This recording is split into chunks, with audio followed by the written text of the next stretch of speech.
오늘 설교 제목은 족보에 적힌 하나님의 사랑입니다. 이제 우리는 본격적인 크리스마스 시즌에 도착했습니다. 크리스마스는 본래 두 단어가 합쳐진 것입니다. 크리스마스는 그리스도를 뜻하는 라틴어 크리스토스와 보내다라는 뜻의 라틴어 미사가 합쳐져서 만들어졌습니다. 크리스마스는 그리스도이신 우리 주 예수님께서 우리를 사랑하시는 우리 주 하나님 아버지로부터 우리가 있는 세상에 보내진 것을 말합니다. 하나님께서 예수님을 우리에게 보내신 절기가 바로 크리스마스입니다. 이 크리스마스에 우리는 서로 카드를 보내고 선물을 교환하며 또 먼 곳에 있는 가족들을 다시 만나는 기쁨을 나눕니다. 이 모든 활동들이 우리에게 꼭 필요합니다. 그러나 그런 중에도 우리가 잊지 말아야 하는 사실이 있습니다. 캐롤도 좋고 화려한 트리 장식도 좋습니다. 그러나 우리가 예수님을 잊는다면 우리는 크리스마스의 진짜 의미를 잊어버리는 것이 됩니다. 크리스마스에 우리는 하나님의 크신 사랑과 예수님께서 우리에게 오심을 기억하면 좋겠습니다. 그것이 본질입니다. 다른 것들은 본질을 장식하는 포장재들일 뿐입니다. 여러분은 크리스마스에 무엇을 하면서 보내십니까? 가족이 함께 없거나 친구들이 별로 없어서 마음이 적적합니까? 가슴을 파고드는 한기 때문에 외로운 마음이 더 힘이 듭니까? 또는 누구에게도 사랑을 전할 수 없는 자신의 환경이 서럽습니까? 우리가 슬프고 힘이 없고 가슴이 시린 것은 우리가 혼자이기 때문이 아닙니다. 그것은 우리의 마음이 텅 비어 있기 때문입니다. 우리가 외로운 것은 우리의 마음을 하나님의 사랑이 꽉 채우고 있지 않기 때문입니다. 평소에는 우리가 그것을 잘 인식하지 못하죠. 왜냐하면 우리가 그 헛헛한 마음을 여러 가지 활동으로 우리의 마음을 가득 채우기 때문입니다. 그런데 모두가 일을 쉬는 명절만 되면 우리는 더 외로워지고 더 슬퍼집니다. 그 이유는 이 명절에 우리의 마음을 채워줄 무언가가 마땅치 않기 때문입니다. 우리는 어떻게 우리의 외로움을 달래야 할까요? 영화라도 보고 멋진 뮤지컬을 관람하면 마음이 더 즐거울 것 같습니다. 맞습니다. 그것도 좋은 방법입니다. 그러나 그것들이 우리의 본질적인 외로움을 채워주지는 못합니다. 우리의 본질적인 외로움을 채울 수 있는 단 한 가지 방법은 바로 예수님입니다. 예수님을 만난 사람은 하나님의 사랑을 깨닫게 됩니다. 예수님을 만난 사람은 삶의 의미도 깨닫게 됩니다. 예수님을 만난 사람은 그래서 혼자 있어도 결코 외롭지 않습니다. 예수님을 만난 사람은 받아서 행복한 사람이 아니고 주기 때문에 행복한 사람입니다. 예수님을 만난 사람은 자신의 비참함을 확실하게 깨달았기 때문에 더 이상 자신이 높아지는 것으로 보람을 삼지 않습니다. 예수님을 만난 사람은 자신은 낮아지고 자신의 섬김을 통해서 오직 예수님께서 높아지시는 것을 기뻐합니다. 예수님을 만난 사람은 섬김을 받아서 기쁜 것보다 섬기기 때문에 더 기뻐하는 사람입니다. 우리는 예수님을 만난 사람입니까? 우리의 마음은 예수님으로 가득 차 있습니까? 우리는 우리 자신을 기뻐합니까? 아니면 우리를 통해서 드러나시는 예수님의 영광을 기뻐합니까? 크리스마스는 예수님을 우리에게 보내신 하나님과 하나님을 통해서 우리에게 보내심을 받으신 예수님을 기뻐하는 절기입니다. 그 기쁨을 우리는 서로에게 이렇게 기쁨의 인사를 전합니다. 메리 크리스마스, 메리 크리스마스. 예수님께서 우리에게 오신 이 기쁨의 절기에 우리가 함께 생각하기 원하는 성경은 마태복음 1장과 2장입니다. 우리는 세 번의 주일 동안 마태복음 1장과 2장을 통해서 우리에게 오신 예수님을 만나볼 예정입니다. 오늘은 마태복음의 첫 17구절, 즉 신약 성경의 첫 17구절에 나타난 예수님의 모습을 살펴보겠습니다. 누구나 그런가요? 저는 마태복음의 첫 부분을 읽으면서 이런 생각을 많이 했었습니다. 이 긴 족보는 도대체 왜 써놓은 거지? 읽기 지루한데 여기는 그냥 건너뛰고 족보 그 다음부터 읽어야 되겠다. 이런 생각을 하는 사람이 저 혼자만은 아닐 거라고 저는 생각합니다. 그래도 마태복음 1장에 나타난 족보는 좀 낫습니다. 구약 성경에 역대상 1장부터 1장의 아담부터 시작된 족보는요, 1장부터 9장까지 가서야 끝이 납니다. 그 족보는 장장 쉬지 않고 408구절 동안 사람의 이름을 적고 있습니다. 도대체 하나님께서는 왜 우리에게 이런 고통을 주시는 걸까요? 우리는 또 성경을 읽고 또 읽으면서 그 족보의 의미를 조금씩 더 알게 됩니다. 우리는 오늘 마태복음 1장에 나타난 족보를 통해서 하나님께서 우리에게 주시는 아름다운 선물을 풀어보겠습니다. 먼저 이 족보는요, 인류 역사와 함께 개인의 역사를 설명해 줍니다. 이 족보는 세 부분으로 되어 있습니다. 마태복음 1장 17절입니다. 그러면 아브라함부터 다윗까지의 모든 세대가 14세대요. 다윗부터 바빌론으로 끌려갈 때까지 14세대요. 바빌론으로 끌려간 때부터 그리스도까지 14세대라. 아브라함으로부터 다윗까지는 인류와 우리 개인의 역사에서 상승기를 설명합니다. 아브라함이 처음으로 하나님의 음성을 들었을 때 그는 우상을 섬기는 가정에 속해 있었습니다. 여호수아 24장 2절입니다. 여호수아가 온 백성에게 이르되 주 이스라엘 하나님께서 이같이 말씀하시기를 옛날에 너희 조상들 곧 아브라함의 아버지이자 나홀의 아버지인 데라가 강 건너편에 거하여 다른 신들을 섬겼으나. 아브라함이 하나님을 처음 만났을 때 그는 우상을 버리고 모든 거짓된 우상 숭배를 중단하고 하나님만을 따랐습니다. 그것이 바로 이스라엘의 민족이 시작된 예배의 서막입니다.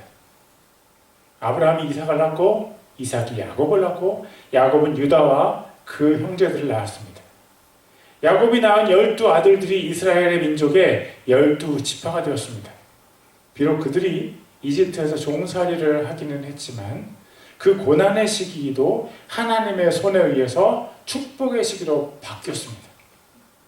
그들은 적과 꿀이 흐르는 가나안 땅을 정복했고 다윗이라는 걸출한 왕을 통해서 가나안 주변의 나라들도 이스라엘의 조공을 바치게 되었습니다. 아브라함부터 다윗에 이르는 시기는 이스라엘의 상승기입니다. 우리 개인에게도 이런 상승기가 있습니다. 우리가 처음 하나님을 만나서 하나님의 말씀이 우리 입에 송이꿀처럼 달게 느껴지는 때가 있었습니다. 우리가 기도만 하면 하나님께서 우리에게 응답해 주시는 때가 있었습니다. 그런가 하면 이스라엘의 역사와 우리 개인의 역사에 하강기가 있습니다. 족보의 마태복음 1장 6절을 읽겠습니다. 이새는 다윗 왕을 낳고 다윗 왕은 우리아의 아내였던 여자에게서 솔로몬을 낳고. 이스라엘이 가장 안정기를 누리는 바로 그때 솔로몬은 우상들을 섬기기 시작했습니다. 조상 아브라함이 결연히 버렸던 그 우상들을 솔로몬은 다시 찾아서 그들을 섬기기 시작했습니다. 그리고 이스라엘은 두 왕국으로 분열되었고 힘이 점점 약해져서 결국 두 왕국 모두 멸망하게 되었습니다. 이 시기를 설명하는 족보의 두 번째 부분이 바로 마태복음 1장 7절부터 11절까지입니다.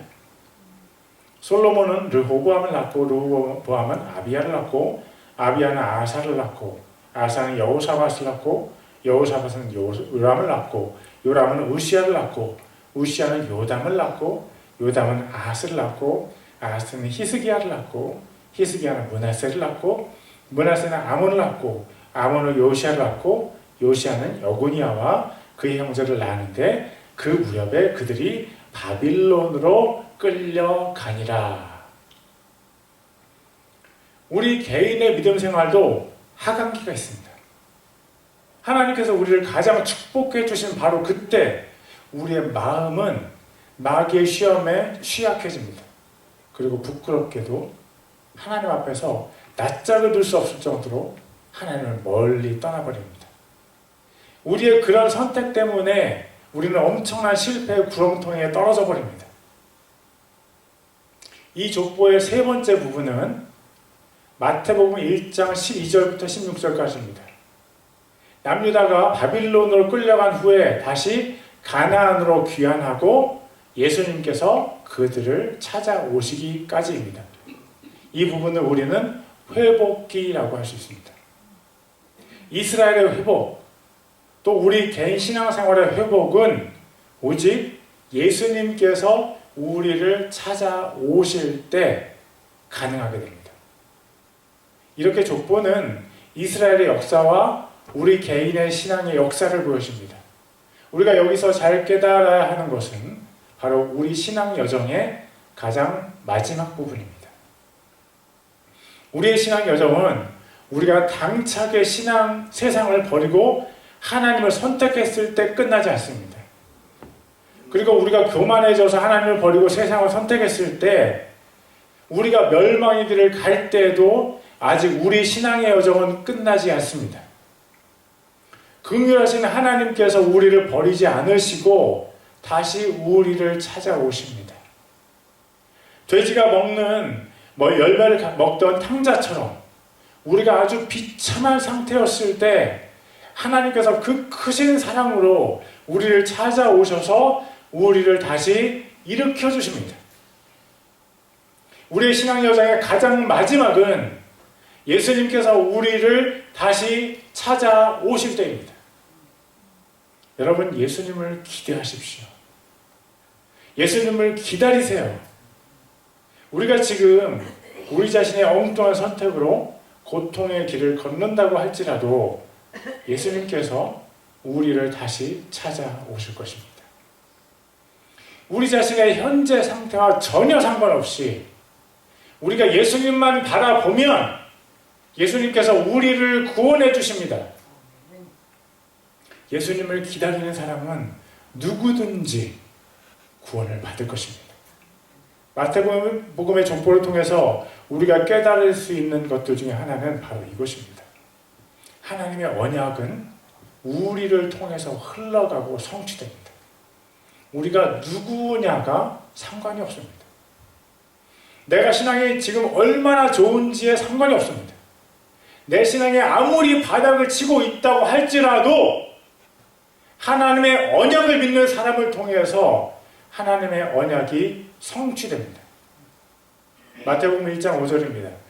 살몬은 라합에게서 보아스를 낳고 보아스는 룻에게서 오벳을 낳고 오벳은 이새를 낳고 족장 살몬의 아내로서 예수님의 족보에 나오는 여인은 바로 여리고성의 창녀 라합입니다. 가나안 족속이고 수치스러운 직업을 가진 여인이었지만 하나님의 언약, 예수님께서 오시는 혈통에 포함이 되어 있습니다. 보아스와 결혼한 룻도 마찬가지입니다. 그녀는 그모스라는 신을 섬겼던 모압 여인이었는데 하나님의 언약의 혈통에 포함이 되었습니다. 또 있습니다. 마태복음 1장 3절입니다. 유다는 다말에게서 베레스와 세라를 낳고 베레스는 헤스론을 낳고 헤스론은 람을 낳고 다말은 유다의 아내가 아니었습니다. 며느리였습니다. 유다의 큰아들 엘이 죽자 유다는 둘째 아들인 오난을 다말에게 남편으로 주었습니다. 그런데 둘째 아들도 죽었습니다. 유다는 셋째 아들인 셀라도 맏며느리 다말에게 주었어야 했는데 셋째가 죽을까봐 며느리를 친정으로 돌려보내고 셋째 아들을 주지 않았습니다. 그러자 맏며느리 다말이 자기를 창녀처럼 꾸며서 유다와 동침을 했습니다. 그리고 다말이 두 아들을 낳게 되었습니다. 시아버지의 아들을 낳은 여자도 예수님의 족보에 들었습니다. 예수님의 족보에는 여인들만 수치스러운 과거를 지닌 것은 아니었습니다. 솔로몬의 아들 르호보암은 어리석은 조언을 분별하지 못해서 이스라엘이 유다와 분열하게 만들었습니다. 아하스 왕과 므낫세 왕은 자기 아들을 우상에게 불로 태워서 제물로 바쳤습니다. 그럼에도 불구하고 그들이 예수님의 조상으로 당당히 족보의 한 부분을 차지했습니다. 왜 그런 것입니까? 만왕의 왕이시고 만주의 주이신 예수님의 족보에 오르려면 어느 정도의 영적인 수준, 직업적인 거룩함이 갖추어진 사람이라야 하지 않습니까? 어떻게 창녀와 시아버지 아들을 낳은 여자, 자식을 불로 태워 죽인 아버지들이 예수님의 조상이 될 수 있습니까? 너무나 어처구니 없는 일이 아닐 수 없습니다. 그러나 이 장면을 뒤집어 놓고 보면 거기에 하나님의 은혜가 보입니다. 만약에 신앙 수준이 높고 윤리적으로 완전하며 혈통으로 순수한 사람만 예수님의 조상이 될 수 있었다면 하나님의 영원하신 언약 안에 우리가 설 곳은 아무것도 없게 됩니다. 우리 중에 누가 그런 사람이 있습니까? 신앙적으로 완전하고 윤리적으로 흠이 없고 혈통적으로 순수한 사람이 우리 중에 누가 있습니까? 우리 중 어느 누구도 그렇지 않습니다. 우리가 깨달을 수 있는 것은 바로 이것입니다. 하나님의 언약은요, 은혜의 기초를 두고 있다는 것입니다. 하나님은 우리의 자격을 따지지 않으십니다. 하나님은 우리가 누구이냐에 전혀 관심을 두지 않으십니다.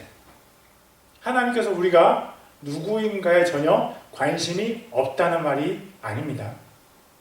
누구보다 우리가 얼마나 윤리적이고 성결한지, 얼마나 신앙적으로 숭고한지 하나님께서 더 관심이 많으십니다. 그러나 우리의 수준이 전혀 하나님의 기준에 미치지 못하기 때문에 하나님께서 우리의 현재 상태, 우리의 자격에 대해서 관심을 두지 않기로 결정하셨다는 것입니다. 그것을 한마디로 줄여서 은혜라고 합니다.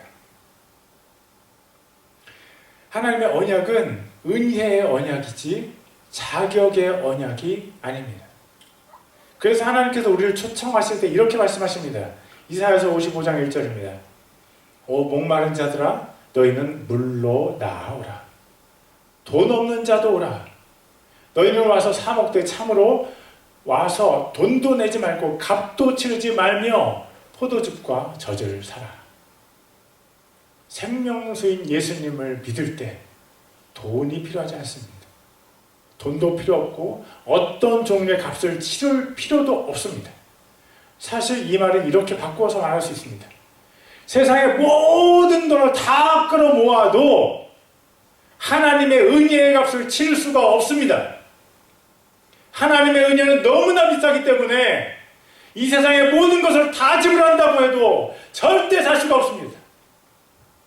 우리 자신의 경건이 아무리 훌륭하다고 해도 그것으로 하나님의 은혜를 살 수가 없습니다. 어떤 무엇으로도 하나님의 은혜의 값을 치를 수 없기 때문에 우리가 할 수 있는 것은 단 한 가지, 그저 받는 것뿐입니다. 믿는 것뿐입니다. 하늘과 땅이 하나님의 기가 막힌 지혜와 솜씨로 창조되었다는 것을 믿는 것, 예수님의 십자가의 피가 우리의 모든 죄를 깨끗하게 씻으신다는 것을 믿는 것, 우리의 병과 약한 것이 성령님의 터치로 고쳐질 수 있다는 것을 믿는 것, 그것이 바로 예수님의 족보에 창녀와 이방인과 죄인들이 포함되어 있는 이유입니다. 하나님께서 왜 그런 족보, 그런 혈통으로 예수님을 이 세상에 보내셨습니까? 왜 그러셨을까요?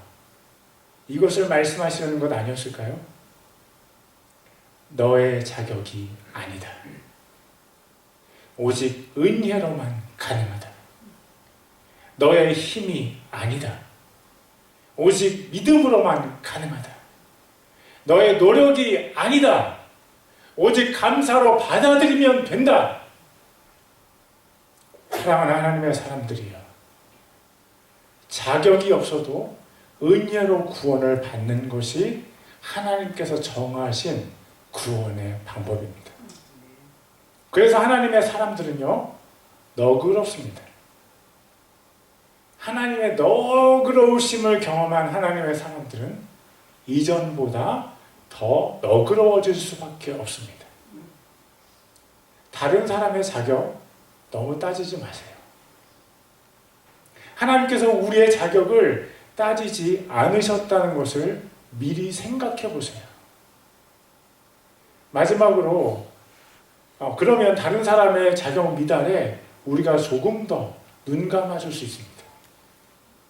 마지막으로 마태복음의 족보를 통해서 우리가 받을 은혜는 이것입니다. 이 족보는 예수님을 증거합니다. 마태복음 1장 1절입니다. 아브라함의 자손이시오 다윗의 자손이신 예수 그리스도의 세대에 대한 책이라. 이 족보는 구약 성경에 나오는 중요한 사람들의 이름을 많이 언급하고 있습니다. 마태복음이 유대인들에게 복음을 전하기 위해서 쓰였기 때문입니다. 구약의 역사를 누구보다 더 잘 알고 있는 유대인들이 이 족보를 보면 부르르 떨며 전율을 느낄 것입니다. 자기 조상들의 이름이 쭉 써져 있기 때문입니다. 그리고 그들에게 또 유대인들이 아닌 우리들에게도 이 족보가 전해주는 예수님의 모습이 있습니다. 그 첫째 모습은 예수님께서 아브라함의 자손이시라는 것입니다. 우리는 아브라함을 믿음의 조상이라고 부릅니다. 100세의 외아들 이삭을 낳은 아브라함이 86세가 되기 전에 하나님께서 그를 하늘을 볼 수 있는 밖으로 불러내셨습니다. 그리고 그의 씨가 숫자를 셀 수 없을 정도로 많은 하늘의 별처럼 많게 될 것이라고 축복하셨습니다. 그때 아브라함이 어떤 반응을 보였을까요? 창세기 15장 6절입니다. 아브라함이 주를 믿으니 그분께서 그것을 그에게 의로 여기시고. 자식이 하나도 없는 아브라함이 하나님의 말씀을 그대로 믿었습니다. 그의 그 믿음이 그를 예수님의 족보의 첫 조상으로 만들었습니다. 예수님께서 아브라함의 자손이시라는 말은 아브라함의 믿음이 예수님의 믿음을 닮았다는 것입니다. 히브리서 12장 2절입니다. 우리의 믿음의 창시자시요 또 완성자이신 예수님을 바라보자. 그분께서는 자기 앞에 놓인 기쁨으로 인해 십자가를 견디사 그 수치를 멸시하시더니 이제 하나님의 왕자 오른편에 앉으셨습니다.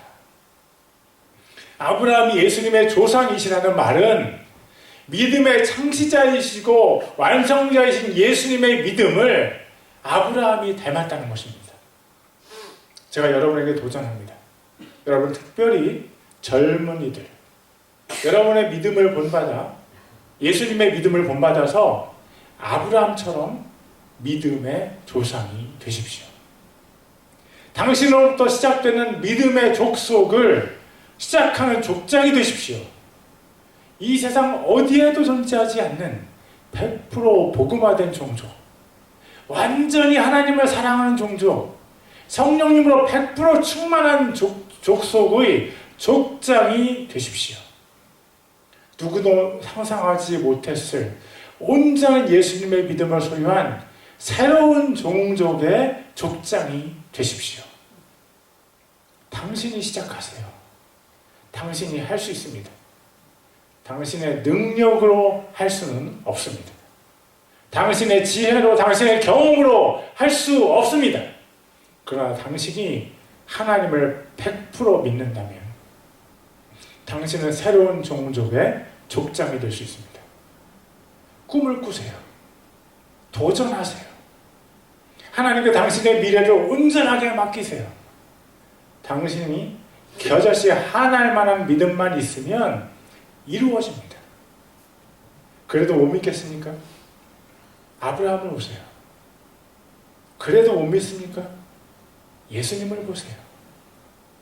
믿으면 가능합니다.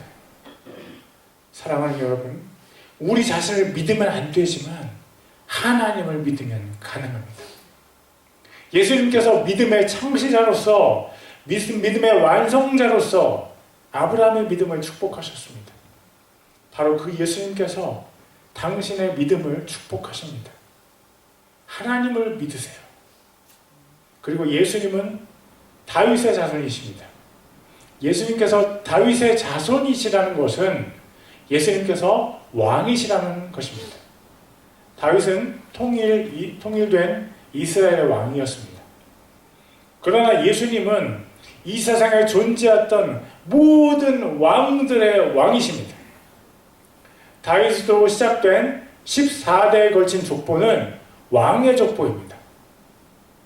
이 부분이 오늘 족보의 세 부분 중 두 번째 부분입니다. 예수님께서 왕들의 왕이시라는 것이 우리와 무슨 상관이 있습니까? 그것은 바로 예수님께서 모든 인류의 왕이 되신다는 말이고 우리의 왕이시라는 말입니다.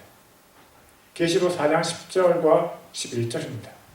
24 장로가 왕좌에 앉으신 분 앞에 엎드려 영원 무궁토록 살아계시는 분께 경배하고 자기들의 관을 왕좌 앞에 던지며 이르되 오 주여, 주는 영광과 존귀와 권능을 받기에 합당하시오니 주께서 모든 것을 창조하셨고 또 그것들이 주를 기쁘게 하려고 존재하며 창조되었나이다 하더라.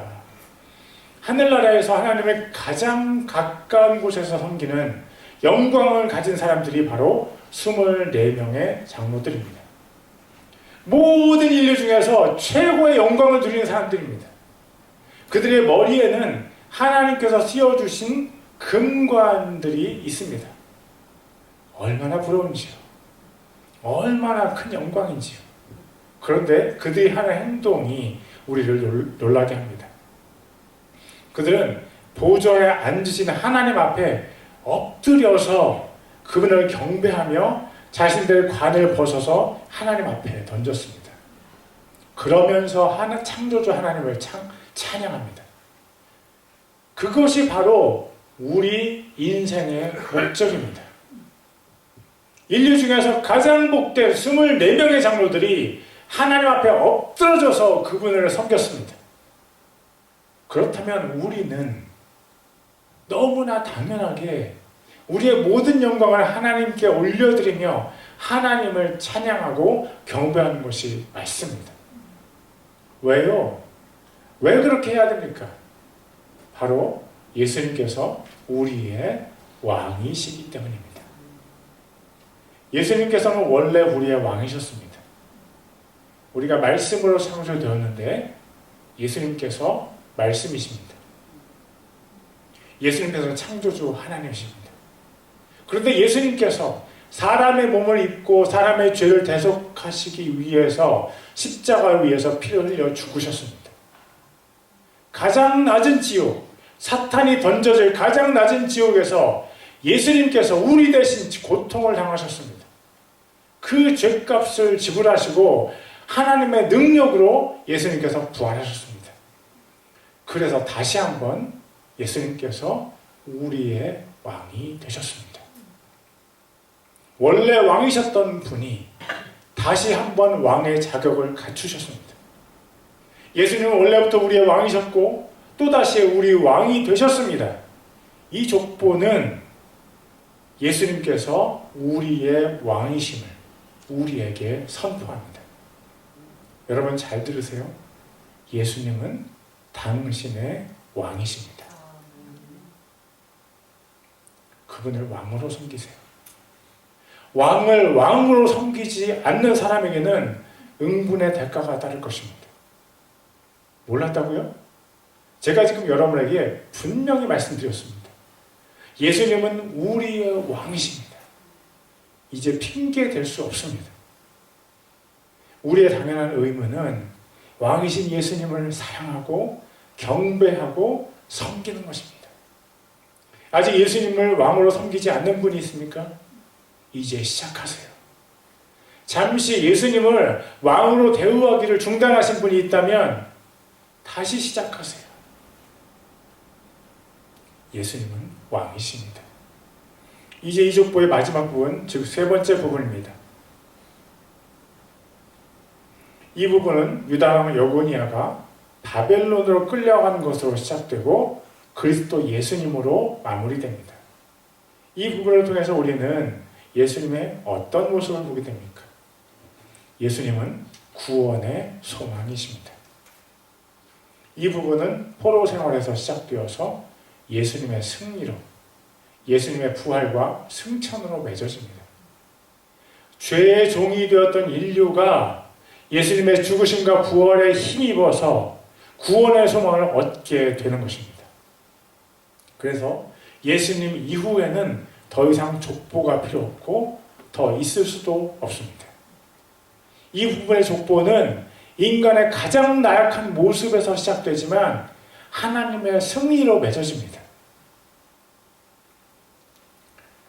어떤 인간도 예수님의 승리 이외에 다른 소망을 가질 수 없습니다. 예수님은 인류의 유일한 구원의 소망이십니다. 하나님의 은혜가 흘러가는 가장 마지막에는 우리에게 새 생명을 주시는 예수님께서 서 계십니다. 혹시 우리 중에 자신이 인생의 종착지에 가까이 왔다고 생각하는 분이 있습니까? 예수님께 손을 뻗치세요. 로마서 10장 13절입니다. 누구든지 주의 이름을 부르는 자는 구원을 받으리라. 예수님 도와주세요! 소리를 들으세요. 예수님 저를 살려주세요! 간절하게 예수님께 나아가세요. 누구든지 예수님의 이름을 간절하게 부르면 구원을 얻고 천국에 갈 수 있습니다. 예수님을 하나님으로 또 왕으로 인정하고 그분을 섬기면 하나님의 긍휼을 얻을 수 있습니다. 온 세상에 우리가 믿을 수 있는 단 한 사람이 있다면 그분이 바로 예수님이십니다. 이 세상에서 우리를 도와주실 분이 단 한 분 계십니다. 그분이 바로 우리의 구세주 예수님이십니다. 인생의 상승기를 거쳐서 하강기를 통과해서 아직도 인생의 바닥에 계신 분이 있습니까? 당신을 도와줄 수 있는 유일한 분이 바로 사랑의 주 예수님이십니다. 그분을 부르세요. 수고하고 무거운 짐을 진 분들 예수님께 가십시오. 예수님께서 여러분에게 참된 쉼인 천국을 주실 것입니다. 여러분, 예수님의 족보는 무엇입니까? 예수님의 족보는 사랑입니다. 자격 없는 자를 사랑하시는 하나님의 사랑입니다. 인생의 바닥에 있는 사람을 사랑하시는 하나님의 사랑입니다. 목마른 사람들에게 생명수를 주시는 하나님의 사랑이 바로 이 족보입니다. 진리에 혹이진 사람들에게 주시는 하나님의 사랑이 이 족보에 적혀 있습니다. 족보에 적힌 하나님의 사랑을 받으세요. 하나님이 당신을 사랑하십니다. 기도하겠습니다. Let's pray.